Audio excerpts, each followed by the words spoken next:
Hey, what's up guys, it's Flakfire. So we finally got to see some gameplay for Battlefield 1 during EA Play, and the purpose of this video is to kind of give you my impressions on a few things. So, first up, let's talk about the graphics.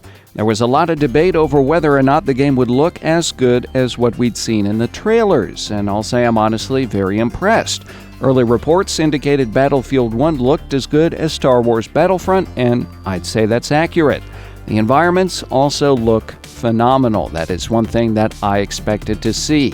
Combat details also look fantastic. When a character model moves, you can see their gear and equipment move with them. You can even see rain droplets on weapons when the weather changes, courtesy of that dynamic weather engine. I'm also particularly impressed by the procedural damage to vehicles, which gives them a really cool battle-scarred appearance. It's also great to see DICE maximize this aspect of Battlefield 1. I love the spawn screen, how it swoops into your character. You're able to see the destruction spread across the battlefield gradually, so you can actually tell what kind of cover might be available nearby. This is significantly more useful than the blueprint-type spawn screens that we had back in Battlefield 4 and in the most recent Hardline. This destructibility is going to be key in Battlefield 1. We are able to see in the gameplay how grenades, bombs, and other explosions can create craters. Not only that, but major Levolution-type events, like the Zeppelin crashing, actually changes the nature of the battlefield constantly. The beauty of this element is that it doesn't occur the same way each game. The Zeppelin may fall into a different place, creating different choke points or different cover situations. The map changes over the course of a match as it's slowly destroyed.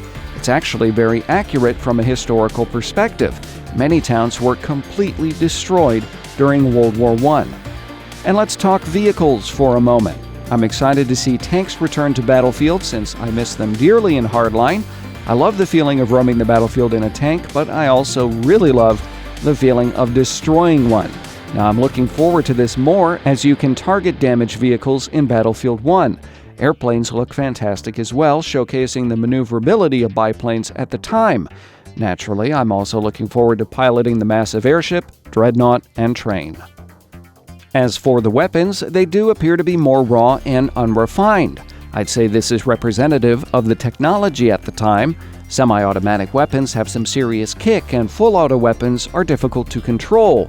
Earlier, DICE had talked about balancing the different weapons for different distances, and I would say that they actually did a really good job of that in Battlefield 1.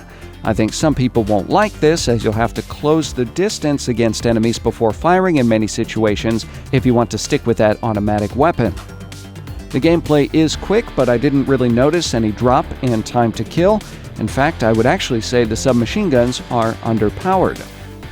Speaking of closing the distance, that bayonet charge mechanic is absolutely brutal. I was initially worried it would appear overpowered or ridiculous, but having seen it in action, I actually like it.